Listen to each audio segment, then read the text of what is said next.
fun. Hey guys, we're going to jump on here and answer a question live for you, just to clarify some things. We had a question on Facebook about scope from Peggy. She said she has a question regarding landing zones and scope. What do you pay attention to as far as the first 10 shirts, scope, or the landing page? It seems that the first 10 shirts listed in scope are not the same as the first 10 listed on the landing page. Also, I guess the free version of scope doesn't have the cloud. So basically, we're just going to jump in and show you guys over the shoulder little view of scope and how we use it and what you should be looking at. So I guess we'll go to cat, since we're constantly talking about the cat shirt. And then if you open up scope, I guess the first question I'll address is, are they listed in order? They should be. How they're listed on the page is how they should come up in theory. Now, Scope has been doing some behind the scene things, I think because Amazon's changing up some information. So the way that they're pulling the data is a little bit different. But they're not going to be showing the sponsored ads. So that, yeah, exactly. The ones that Nathaniel are highlighting, those first 4 are sponsored ads. So the first one that should come up is the, I can't read it because it's too small. Unisex casual 3D printed animal Yeah, shirt. should be the first one. And then if you see that, it is that one. I mean, they have a slight different name because they're using the name of the image along with it. But the next one, the women avocado funny, should be the same thing with the sorry. If you want to scroll down a little bit just to make sure all 10 are, not even all 10, but just the next few are the same. Amazing cat tee. Yeah. So goody 2 sleeves. I don't know why that first one had the extra word in front of the It actual was title. actually the brand name. Some of these brand names are in there first. I got you. That's just something to be aware of. I'm also just going to say that this is the free version of Scope that we're showing off here. So that will give you an idea. This is the free version. So if you're wondering if this is paid or free, everything you're seeing here can be done on the free. So in theory, 1 through 10 should be 1 through 10. What we are looking for is sales rank for the top 10.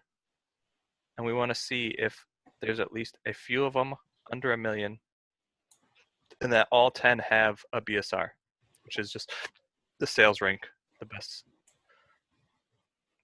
So as long as we see that, that's kind of dictating if it's a pass or fail. Obviously, we look at the amount of shirts, so cat's not a good one to go after because of the amount of other shirts here, but that's how we're using Scope. Now, they do not have the same keyword tool that Jungle Scout uses. Jungle Scout pulls all the titles, and then they kind of break down which word is being used the most, and then they make a word cloud out of it.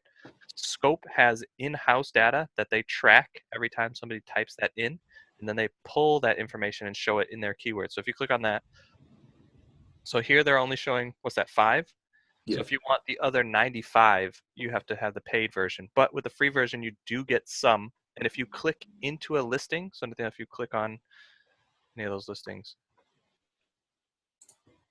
and Scope opens up, you will get additional keywords. So if avocado or cat avocado shirt is what you're going after, here are some additional keywords. Now, it's a little difficult to say that this is super useful. As you can see, the free version is not telling you the information that might be most useful, like Jungle Scout, because Jungle Scout is pulling from the titles and seeing what's most used. This is pulling from a lot of other data, so they're not really focused on shirts. Neither is Jungle Scout, but at least the way that they're pulling the information is a lot more usable. So I think that answers all the questions. Was there anything else that we missed? Yeah, no, just why the first 10 aren't the same. And just to wrap things up, that's because maybe you're looking at the ads. Scope does not pull for the ads, which again is just, you can tell by it saying sponsored here right before the actual title. And that's better for us because of the way the ads change all the time. I believe they even changed when Nathaniel went back to it.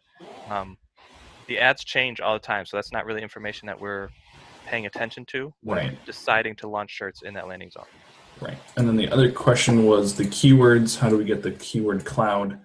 It's not exactly a cloud like Jungle Scout, but you do get some keywords by clicking on this tab or by going into an actual shirt, and then when Scope pulls up, you'll see the keywords here as well. Not super useful, but that is how you do it. If you niche down a lot farther, they're a lot more usable. But if you're this high up in a niche just after cat shirt, as you can see, like kitten shirt is maybe something that I would go after, but the rest of them are, Avogato t-shirt, maybe. You're really going to have to pay attention and see what's there and pick and choose. So hopefully that answers your question, Peggy, and anyone else who had questions about scope. I just think seeing an over-the-shoulder view and us actually being able to point at things is much more helpful. So if this helped, let us know. We can do more stuff like this, a little bit shorter form, the micro teaching, if you will. But thank you guys so much. Let us know if you have any more questions on scope.